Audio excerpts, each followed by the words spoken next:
this point, I want to turn it over to Eileen. Eileen did an unbelievable amount of research. This woman is so special. She found the things in Arizona. She found the links to Westchester County, to North Carolina. I'm blessed to call her my friend. She's just a wonderful person, and I look forward to hearing what she has to say.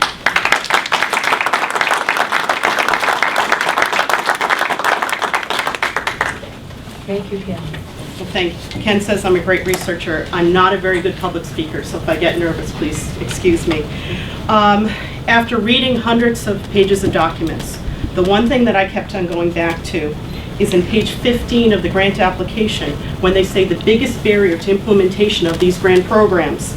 Anticipated barriers include New Hampshire's strong tradition of individual property rights and resultant resistance to planning and zoning.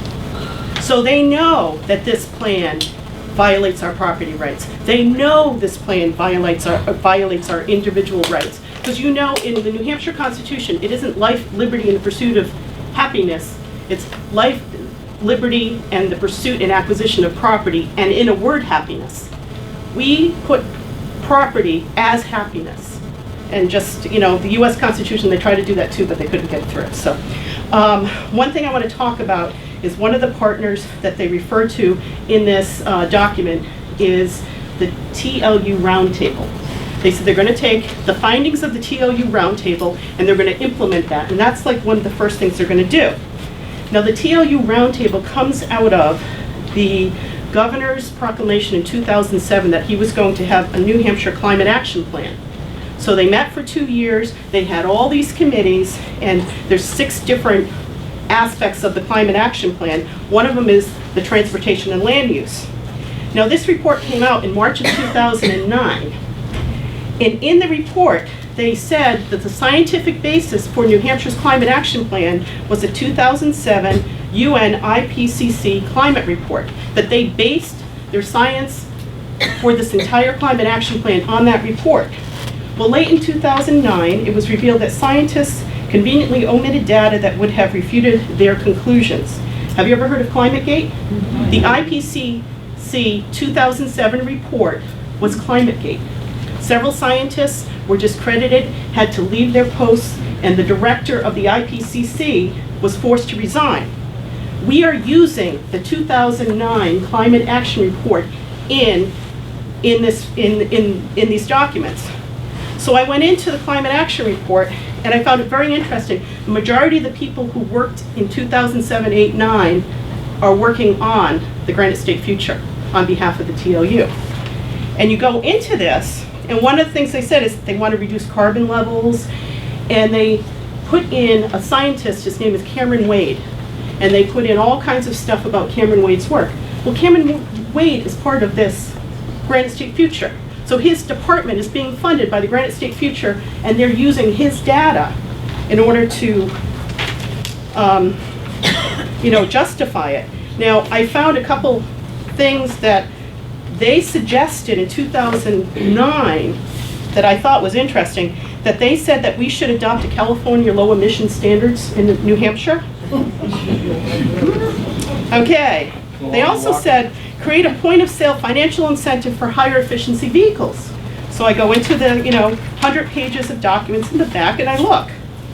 Create a new vehicle point of sale fee-bate, which would provide financial incentives to purchase vehicles that are high in fuel efficiency.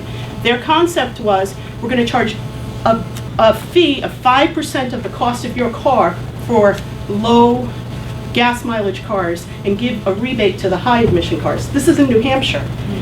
Install retrofit technologies on diesel trucks, address idling issues with high fines, implement commuter trip reduction initiatives.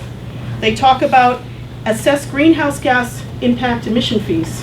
What they're talking about is that developers will have to hire climatologists and determine the projected greenhouse gases for every car in a development. And if you're more than a half mile from their designated transportation center, you will have an impact fee on every property built. Okay?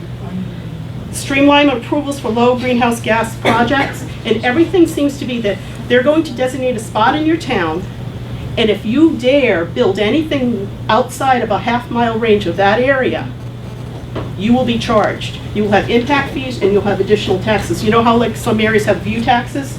You'll have a greenhouse gas waste tax, okay?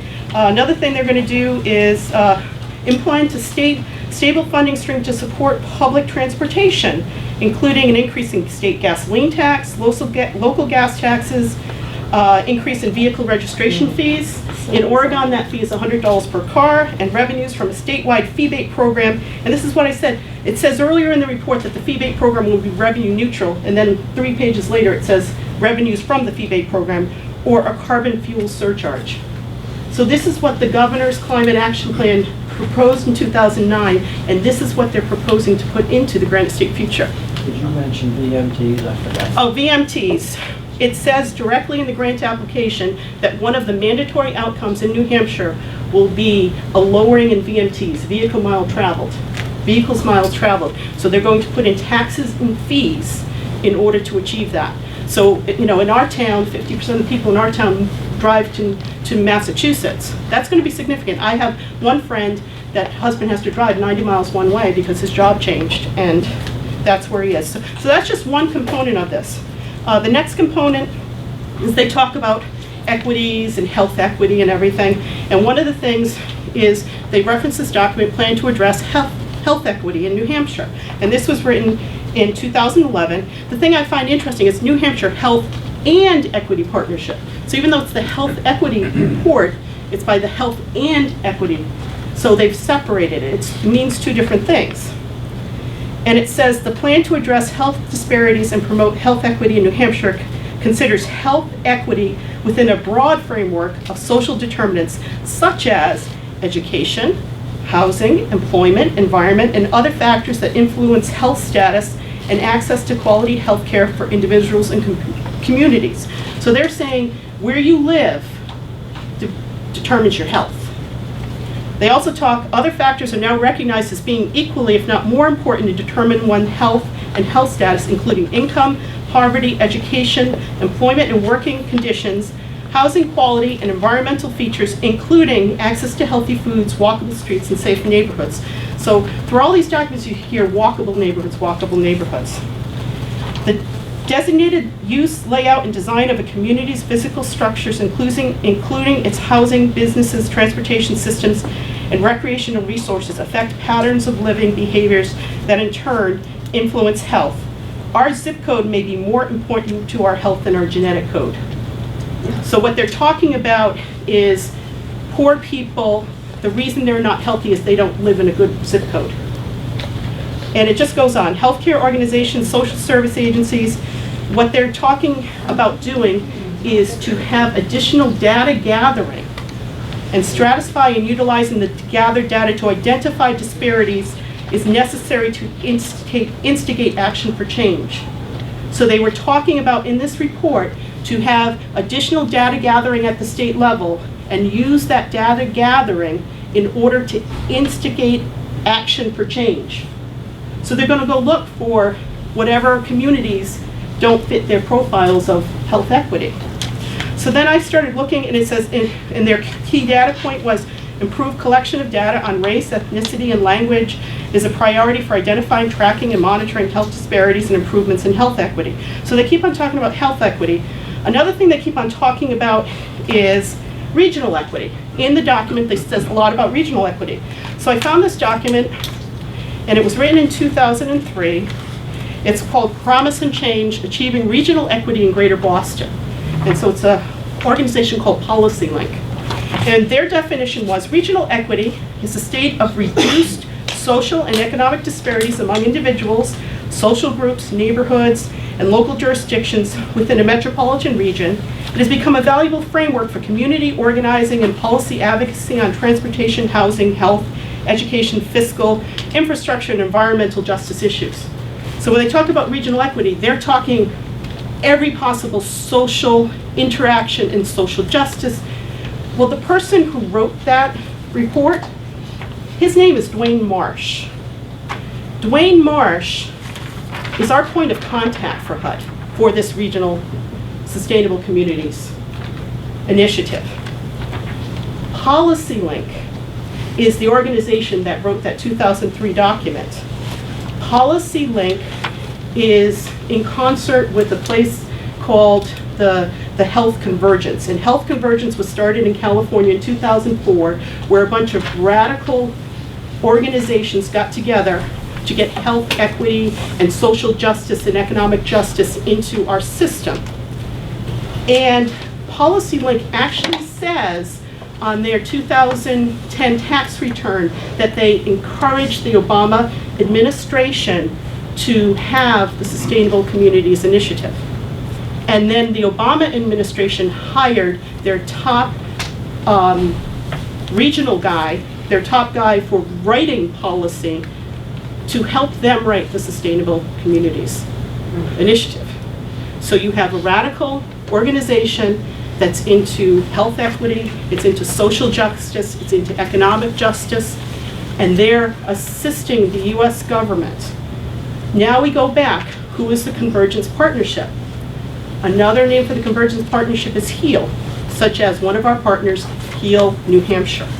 Convergence started in 2007, HEAL New Hampshire started in 2008. HEAL New Hampshire is a major player in this, where they're going to talk about healthy eating, active living.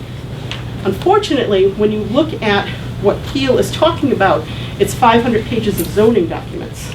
And it's the zoning documents talking about limiting development to a half mile of a transportation-oriented development. It talks about putting fees on people who live further aside. It talks about what they call housing equity, not equal access. They talk about equal housing. Okay?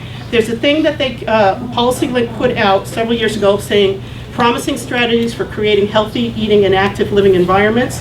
If you go through this, preface document page by page, everything the Sustainable Communities is in here. Everything. You go into the document that HEAL New Hampshire is going into, healthy eating, active living, locate parks and recreation amenities within walking distance of residences and schools, incorporate trails, sidewalks, and pedestrian finding signage. They talk about multimodal transportation, which the New Hampshire documents are talking about.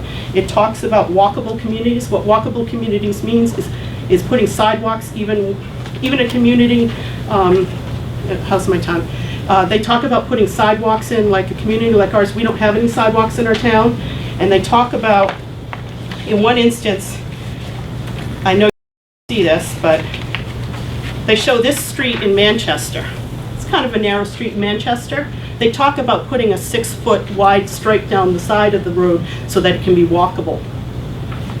And they talk about things such as putting curbs, curb extensions, and they talk about putting bike paths everywhere. And they talk about when there's traffic congestion to have a road diet. And it's like, well, what's a road diet? It's to narrow the road to encourage people not to use their cars. Okay? And how to do it parking. This is one that gets me laughing. I'm from Rhode Island, who has the worst drivers in the world. How to do it parking? Backing it in on the main street. I drove in Rhode Island and I drove in Boston. I don't think anyone can back up a car up into a parking space. But the general gist of this all is that these radical organizations got together and then they wrote policy. They got it into the Obama administration, and then the Obama administration brought their own people in to run the programs. So we have Dwayne Marsh, who's our head. The other woman who's involved in this, her name is Shelley Peticha, and she actually participated in a seminar called How to Divorce Your Car. And they talked about in this particular one seminar that they feel that people should own their cars. They should be able to, kind of like smart cars, have a car in your neighborhood and you rent out your car. And they had the woman who started Zipcar, and they talked about that, and Peticha thought that was great. And she says, well, I was in land planning before, but at heart I was an activist. And so that's why I went to public policy. She went into one organization that is called the New Urbanist Institute, The New Urbanist Institute believes that everyone should live in concentrated areas, and they actually believe that even in suburbs, you should urbanize the suburbs, that people only live in a concentrated area in the center of the town. So what Ken and I see is their attempt here is to force us to rezone every town in New Hampshire so that all the zoning is within a half mile of the town center. And they even talked, we went to one of these kickoff meetings. They were talking about how great it was that Concord is changing their zoning so you can have residences on the second floor of commercial buildings in downtown Concord. And that was their vision. You're going to have, you know, kind of like the old time Boston, I grew up in Providence, old time Providence, where you have the country store on the bottom and the residences on the top. That's their vision. When they talk about traditional land use patterns in New Hampshire, they're talking about moving all the people living in the center of town. Now, the last thing I want to talk about is the New Hampshire livability principles. And I hope I can find them. But the New Hampshire livability principles is the framework for this whole program, is what they're going to do. And I can't find it right now. But basically, it all talks about compact land use, mixed land use, mixed in, you know, just basically crunching everybody together, valuing the landscape. And when they talk about valuing the landscape, they mean you can't build on it. And if you get a copy of the New Hampshire Livability Principles, and I wish I could find it, I know it's in here, just think to yourself, New Hampshire Livability Principles versus New Hampshire's Principles of Liberty. Do we want livability, where they decide everything that we're doing with our towns? Or do we want liberty, where we decide? The Sustainable Communities Initiative will change every town in New Hampshire. It'll change every town. It will change the state. We will lose our concepts of live free or die, and a regional planning commission will decide what the zoning and what our town will look like in the next 20, 30 years. So.